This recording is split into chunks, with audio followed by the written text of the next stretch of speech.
दोस्तों, मैं आरपी सिंह आपका स्वागत करता हूं द चैंपियंस आईएएस एकेडमी के यूट्यूब चैनल पे। दोस्तों, आज हमारा जो टॉपिक है वो है fiscal responsibility and budget management act 2003। जैसे कि आप जान रहे हैं कि यूपीएससी फिस्कल पॉलिसी से रिलेटेड क्वेश्चंस प्रीलिम्स या मेंस दोनों में ही फ्रेम करता रहा है। इसी पर्सपेक्टिव में देखिए, controller and auditor general of India ने एक रिपोर्ट सबमिट करी है। उसमें बताया है कि एफआरबीएम एक्ट के इम्प्लीमेंटेशन में जो है कुछ इनकंसिस्टेंसीज हैं और ट्रांसपेरेंसीज के इश्यूज हैं। ये पावर रिपोर्ट जारी करने की एफआरबीएम एक्ट किस तरीके से काम कर रहा है, कैसे काम नहीं कर रहा है, ये पावर उसको एफआरबीएम एक्ट 2003 ही देता है। और ये कहता है कि कैग को एक annual compliance report FRBM act के लिए सबमिट करनी होगी। इसके लिए जो सेंट्रल गवर्नमेंट होती है वो जब बजट प्रस्तुत कर रही होती है पार्लियामेंट में, तो 3 रिपोर्टें सबमिट करती है। पहले रिपोर्ट का नाम है मैक्रो इकोनॉमिक फ्रेमवर्क स्टेटमेंट, दूसरा medium term fiscal policy statement और थर्ड है फिस्कल पॉलिसी स्ट्रेटजी स्टेटमेंट। तो ये 3 रिपोर्ट जब सबमिट करती है, इन तीनों रिपोर्ट्स को कैग स्टडी करता है और उस स्टडी के बाद जो है अपनी एक कंप्लायंस रिपोर्ट जारी करता है, जिसमें बताता है कि इंडियन गवर्नमेंट द्वारा, चाहे स्टेट गवर्नमेंट हो या सेंट्रल गवर्नमेंट हो, जो fiscal responsibility and budget management act के प्रोविजंस थे उसका सही से पालन कंप्लायंस हो रहा है अथवा नहीं हो रहा है। तो देख लेते हैं सबसे पहले कि एफआरबीएम एक्ट ये होता क्या है। एफआरबीएम एक्ट बेसिकली 2003 में पास हुआ था। इसका जो मेन पर्पस था वो था फिस्कल मैनेजमेंट करना और मैक्रो इकोनॉमिक स्टेबिलिटी को इम्प्रूव करना। साथ ही साथ इकोनॉमिक स्टेबिलिटी भी स्ट्रेंथन रहे और जो फाइनेंशियल गवर्नेंस है वो बेटर तरीके से काम कर सके। तो इसके लिए कुछ एफआरबीएम ने कुछ टारगेट्स रखे गए थे जिसको सेंट्रल गवर्नमेंट और स्टेट गवर्नमेंट्स को पाने थे। सबसे पहला जो टारगेट था कि फिस्कल जो डेफिसिट है वो 3% ऑफ द जीडीपी होना चाहिए, मैक्सिमम 3% ऑफ द जीडीपी होना चाहिए, इससे ज्यादा नहीं होना चाहिए।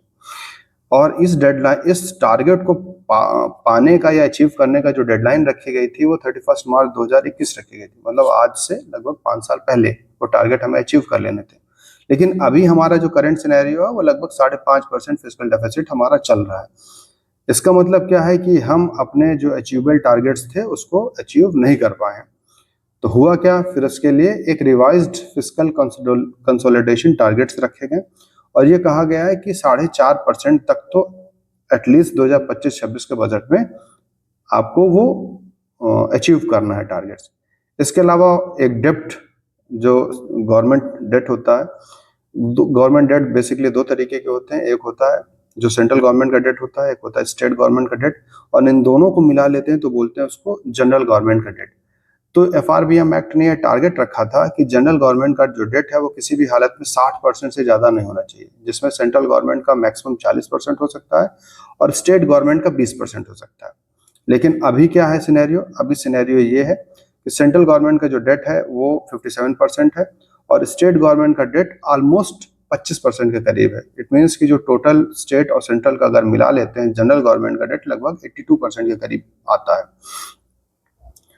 तो अभी जो हमने बताया कि एक रिव्यू रिपोर्ट कैग सबमिट करता है, ये जो 3 रिपोर्ट्स पार्लियामेंट में सेंट्रल गवर्नमेंट द्वारा रखी जाती हैं उस पर रिव्यू रिपोर्ट जारी करता है। उसमें फाइंडिंग्स कुछ बताई है कैग ने। पहला फाइंडिंग ये बताया है कि इंडिया का जो डेट टू जीडीपी रेशियो है वो काफी ज्यादा बढ़ गया है पेंडेमिक्स के बाद। मतलब जो कोविड पेंडेमिक्स थे उसके बाद बढ़ गया और ये बढ़ के 61.38 हो गया था। लेकिन उसके बाद से ये डिक्लाइन कर रहा है और डिक्लाइन करते करते इस समय प्रेजेंट में 2024 में ये 57% था। फिर भी ये जो हमारा टारगेट था 40% का, उससे काफी ज्यादा है। फिर उन्होंने बताया कि इंडिया का जो डेट है, जो डेप्ट की जो सस्टेनेबिलिटी है वो पॉजिटिव है। इसका मतलब है कि हमारा डेट भले 57% है बट सस्टेनेबल है और हम इस डेट को चुका सकते हैं। हमारे जो इकोनॉमिक पॉलिसीज है, मैक्रो इकोनॉमिक पॉलिसीज है, उस पर कोई इम्पैक्ट नहीं डालेगा। दूसरी जो एक फाइंडिंग्स थी कैग की वो ये थी कि इंटरेस्ट पेमेंट जो रेवेन्यू रिसिट पे होता है, इंटरेस्ट पेमेंट क्या होता है कि जैसे गवर्नमेंट ने कुछ उधार लिया, अपने घाटे को पूरा करने के लिए उधार लेती है गवर्नमेंट, और उस पे जो उधार पे क्या होता है गवर्नमेंट को इंटरेस्ट पेमेंट करना पड़ता है। जैसे आप बैंक से उधार लो तो बैंक से उधार लेने के बाद आपको क्या करना होगा, इंटरेस्ट पेमेंट उसका करना होगा, ब्याज देना होगा। तो इसी तरीके से सरकारों को भी ब्याज देना होता है और ये रेवेन्यू रेसिट का हिस्सा होते हैं। तो रेवेन्यू रेसिट रेवेन्यू एक्सपेंडिचर का हिस्सा होते हैं और ये बेसिकली अभी इस समय चल रहा है 35.35%, मतलब कि ऑलमोस्ट 36% के करीब आप मान सकते हैं कि टोटल इंटरेस्ट पेमेंट हमारे रेवेन्यू रेसिट का 36% हम ब्याज पे खर्च कर दे रहे हैं।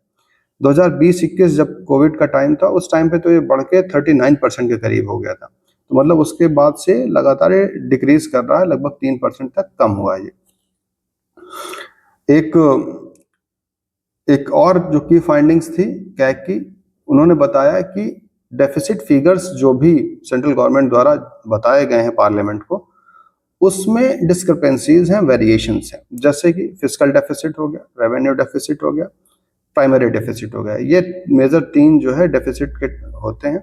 एक और भी होता है जिसको करंट अकाउंट डेफिसिट बोलते हैं। तो बेसिकली ये 4 तरीके के डेफिसिट होते हैं जो इंपॉर्टेंट है यूपीएससी के पर्सपेक्टिव में। तो फिस्कल डेफिसिट आपने जान ही लिया है, लगभग 5.7% के करीब अभी फिस्कल डेफिसिट चल रहा है।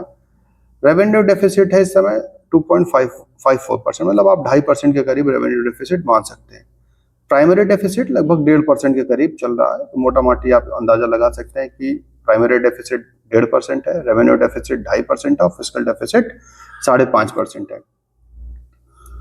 तो इन्होंने बताया कि जब कैग ने ये फाइंड किया, ये उन्होंने अपने रिपोर्ट में पाया कि जब उन्होंने यूनियन गवर्नमेंट के फाइनेंस अकाउंट को चेक किया तो उसके जो डेटा थे और जो बजट रिपोर्ट में वो जो 3 रिपोर्ट्स थी, उन रिपोर्ट्स को सेंट्रल गवर्नमेंट ने प्रस्तुत किया था, उनके डेटाज में अंतर था।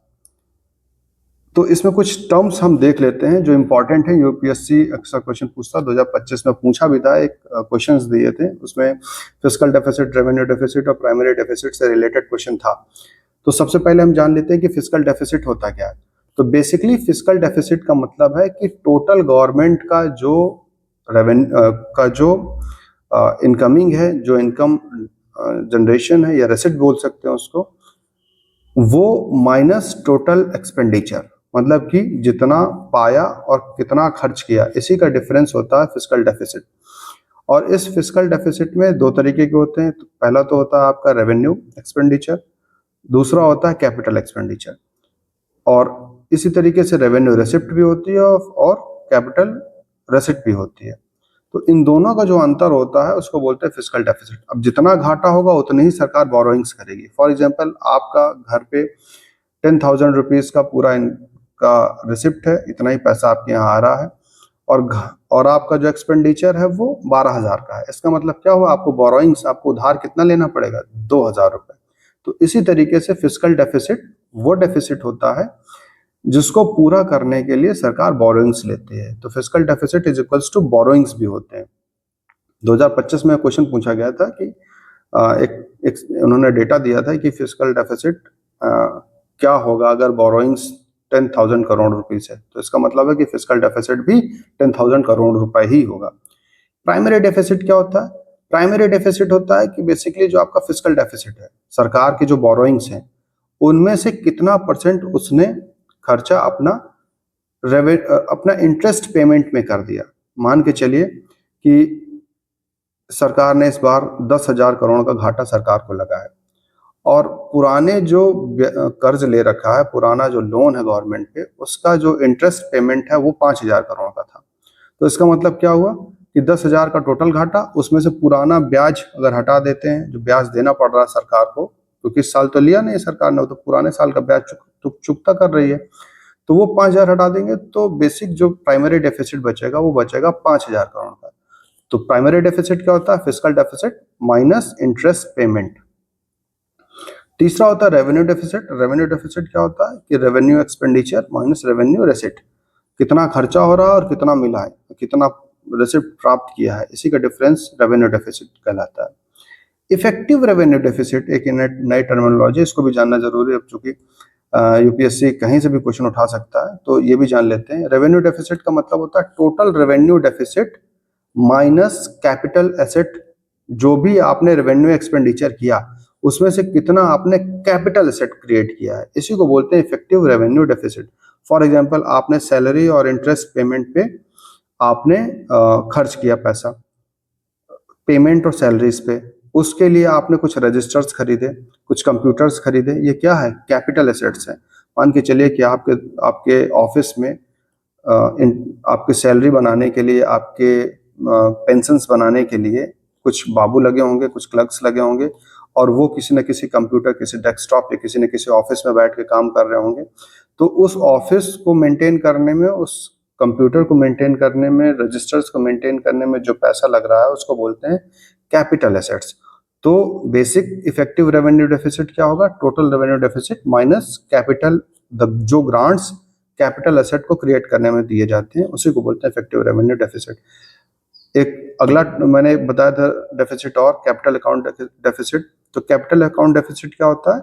ये होता है आपका जो भी ट्रेड जो में आपका जो एक्सपोर्ट और इंपोर्ट है, इसमें जो डिफरेंसेस होते हैं, माइनस जो आपके गिफ्ट रेमिटेंसेस मिलते हैं, ये पूरा जो डिफरेंसेस होता है, उसके बाद जो घाटा आता है उसको बोलते हैं कैपिटल अकाउंट डेफिसिट। तो मोटा मोटी हम समझ लेते हैं यहाँ पर अभी तक जो fiscal responsibility and budget management act 2003 था, इसमें कैग को ये पावर है कि उसकी कंप्लायंस रिपोर्ट जारी करे, और पार्लियामेंट को भी ये इंस्ट्रक्ट करती है कि वो गवर्नमेंट को भी इंस्ट्रक्ट करती है कि वो तीन तरीके की रिपोर्ट्स कौन सी होंगी। तो ये बेसिकली हम देख लेते हैं। पहली रिपोर्ट होगी मैक्रो इकोनॉमिक फ्रेमवर्क स्टेटमेंट, दूसरी होगी medium term fiscal policy statement, और तीसरी होगी फिस्कल पॉलिसी स्ट्रेटजी स्टेटमेंट। ये तीनों रिपोर्ट्स पार्लियामेंट के सामने प्रस्तुत करती है। इसी रिपोर्ट्स के आधार पर, इन स्टेटमेंट्स के आधार पर कैग अपनी रिपोर्ट सबमिट करता है। इसके कुछ टारगेट्स हैं। जो ओरिजिनल टारगेट्स थे वो 3% थे, अभी रिवाइज करा गया, उसको 4.5% फिस्कल डेफिसिट का टारगेट रखा गया है। रेवेन्यू डेफिसिट का टारगेट हटा दिया गया है, ना रेवेन्यू डेफिसिट का टारगेट रखा गया, ना ही इफेक्टिव रेवेन्यू डेफिसिट का टारगेट रखा गया। पहले ये थे ओरिजिनल एफआरबीएम एक्ट में।